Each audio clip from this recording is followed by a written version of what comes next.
Sujawal report इम्तियाज़ मेमण अवामी तहरीक ज़िले सिजावल जे तरफ़ां कारूं झड़ जी कटाई महंगाई ऐं पार्लियामेंट में अवाम दुश्मन पेश कयल बिलनि ख़िलाफ़ ऐं सिजावल जे शाख़नि में पाणीअ जी खोड़ ख़िलाफ़ अवामी तहरीक जे कारकुननि मामो लाडो चौक खां पब्लिक पार्क ताईं रैली कढी एहतजाज कयो, जंहिंखे मजीद सागर परियाड़ अज़ीज़ मेमण अयूब बायतार नवाज़ डेथो मीर ट्रगड़ ऐं ॿियनि ख़िताब कंदे चयो त सिंध खे मौजूदा हुकुमराननि तबाह करे छॾियो आहे।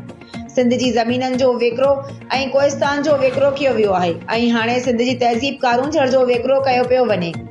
हिननि चयो त असेंबली में अवाम दुश्मन बिलनि जी सोनामी आंदी वई आहे। उन्हनि बिलनि खे न असेंबली मेंबरनि में अॻुवाट पढ़ण लाइ ॾिना था वञनि, न उन्हनि बिलनि ते असेंबली में बहस करणु ॾिनो थो वञे, जेको सरासर कानून ऐं इंसानी हक़नि जे ख़िलाफ़ वर्ज़ी आहे। महंगाई ग़रीब माण्हुनि जी चेल सिबी करे छॾी आहे, पर हुकुमराननि खे को अहसास नाहे।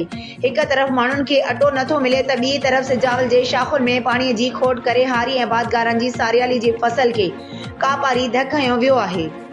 हिननि चयो वॾेरा पंहिंजी ज़मीननि ते सरकारी डीज़लनि ते मोटरनि ते पाणी पंहिंजी ज़मीननि खे आबाद करे रहिया आहिनि, जॾहिं त ग़रीब हारी ऐं आबादगार जो फसल सुकी रहिया आहे। रैली खे रज़ाक बायतार, मेहरान मला, ख़ालिद समो, फलू पलीजो, सलमान समो ऐं ॿियनि पिण ख़िताब कयो।